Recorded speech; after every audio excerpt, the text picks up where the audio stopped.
All right, back on the conversation. So we've been talking a lot about the eviction moratorium, not just because it's a really important issue with 1 out of every 6 renters potentially getting kicked out of their house soon, but also because it shows you a really interesting divide within the Democratic Party. It kind of exposes it.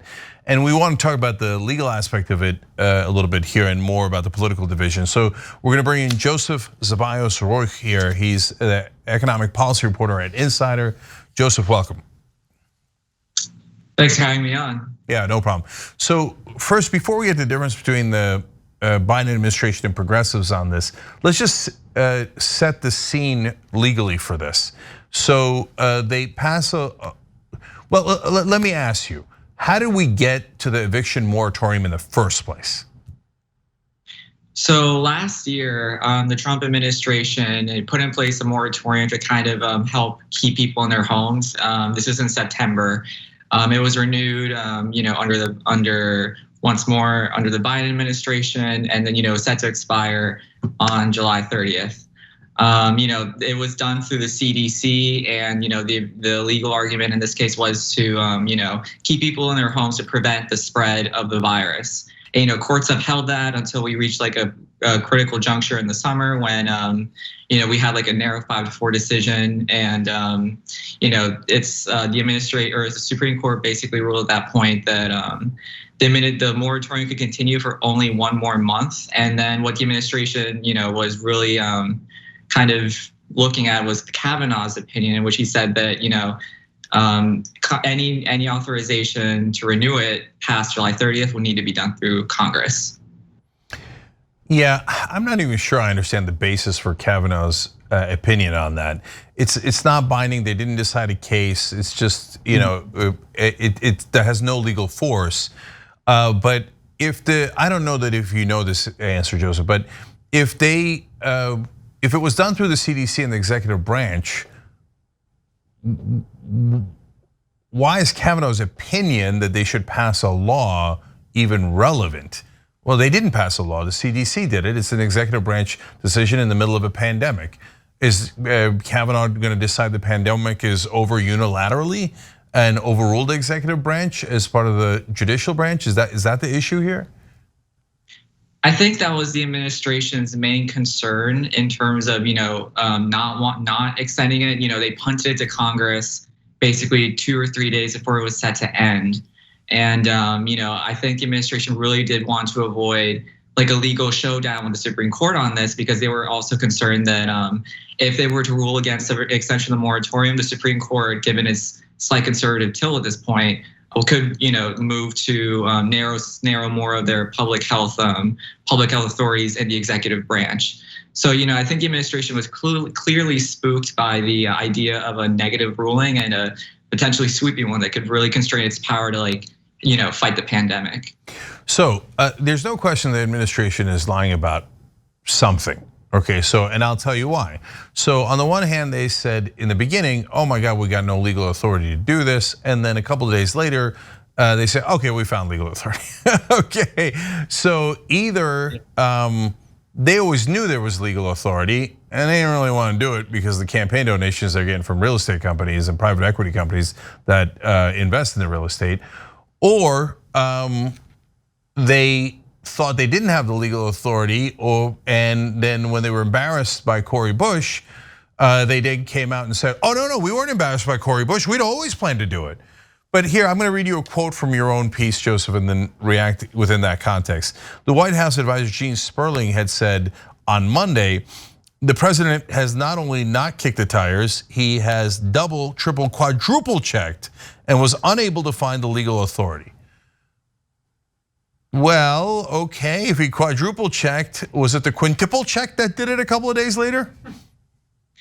Yeah, I was just about to say they clearly quintuple checked on this, but I think part of the administration's pretty startling reversal on this had to do with Congresswoman Cori Bush. She led a very critical movement to ramp up pressure on the administration and on Democrats too to do something about the moratorium. The problem on the legislative side was that Democrats simply didn't have the votes to do it, through the House or the Senate. The House tried to do it, a day before the moratorium ended. That fell through. They didn't have any Republican support in the Senate to renew the moratorium. So it really fell on the administration to do something about it. And they were really resistant at first, but Cori Bush spent 4 nights on the steps of the Capitol. Lots of progressive figures. AOC came out in support. Bernie Sanders, even Senate Majority Leader Chuck Schumer, came out to show, backing for what Cori Bush was doing. So, it reached a point in which, the political pressure just became impossible for the administration to ignore. And, on the quintuple check, they had to act. Yeah, I loved Mondaire Jones' quote about it. He said, "It's odd, I think, to raise issues about the constitutionality of your own executive action shortly before making that executive action." So not something you normally do. Joseph, I have a theory. They didn't really want to win. They never actually intended to continue the moratorium. Cori Bush embarrassed them into doing it. They just wanted to take the real estate money.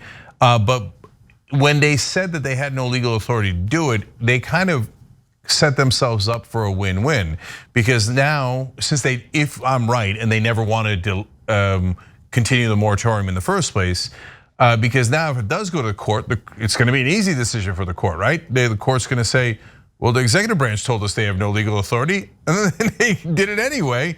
So now Biden has guaranteed he's going to lose in the courts. Is that a fair reading of it? Yeah, I think that's definitely one fair reading of it for sure. I mean, it was pretty remarkable that but the President Biden, before he, the CDC, he was hinting that the CDC would come out with like a decision on the moratorium within hours. He gave he was speaking at a press conference about the pandemic, and he was asked about this, and he kind of undercut his own administration's legal footing by saying that he spoke to some scholars who didn't think they would pass legal muster, others who did. And then, he basically hinted that, even if it's struck down, it would basically buy time for the rental relief program, which, has 46, had allocated 46 billion, only $3 billion has gone out the door, buy time for that money to reach, renters who desperately need the money to be able to stay in their homes. So, like progressives clearly on this issue noticed that, and I think they're fairly noting that the administration has not done itself a service here by undercutting their own ruling before the CDC released it. So now, look, they did wind up extending the moratorium because of the pressure. So that's great. So they bought themselves some time, because remember, the renters might not have the money, but the good news is, as Joseph just pointed out, that Congress allocated it so they can go get relief. That was a whole part of the point of all of these COVID relief bills, right? So they bought time, but there's 2 possibilities for what happens in that time. One is, Congress comes in as Kavanaugh, halfway directed, passes a bill to extend the moratorium for longer, because it turns out we're still definitely in the middle of the pandemic with the Delta variant raging, et cetera, right? Well, let's talk about that. Is that possible? To get the money out before the moratorium expires, you mean? No, that's the second option. The first option is actually passing a bill to extend the moratorium. Oh, passing a bill at this point just seems impossible for Democrats. I mentioned a little bit earlier that, House Democrats tried to, muster the votes for a bill. That didn't happen. A couple dozen or 1 dozen House moderates balked at the idea of any extension. And, House Democrats have like a 3-vote majority. So, that effort completely collapsed. And Pelosi even said today that, she decided against the idea of like a recorded vote because she knew she was going to lose. And she, as she put it, she doesn't go to the floor to lose. And, it's been reported too that Senate Majority Leader Chuck Schumer, along with Pelosi, approached, President Biden at the White House and told him they simply did not have the votes to pass the moratorium. I mean, even a couple of Democrats I talked to in the days leading up to the moratorium and after were a little bit skeptical about the idea of renewing it. It seemed like they needed more convincing, but the support even among Democratic ranks is just not there at this point. Right. So there goes their theory that, oh, we were gonna do it. I mean, before Corey did the protest, they were this close to doing it. No, you were never gonna do it. So that's another obvious lie by Democratic leadership.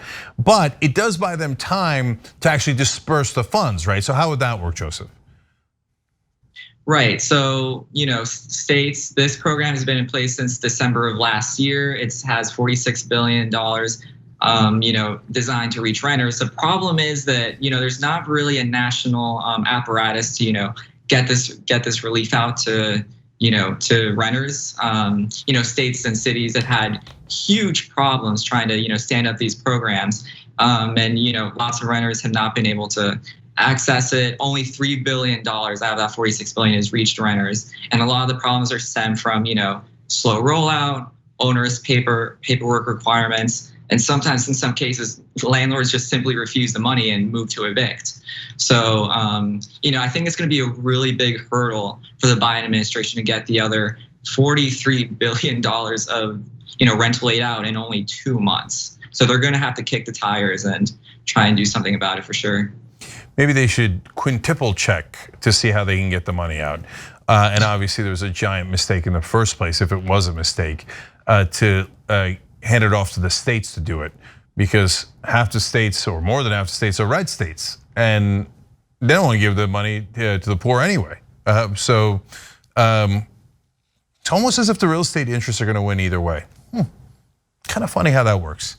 Okay, Joseph, thank you for joining us. Appreciate it. Good article and insider about it. Thank you. Thanks for having me on. Thanks for watching the Young Turks. Really appreciate it. Another way to show support is through YouTube memberships. You'll get to interact with us more. There's live chat emojis, badges.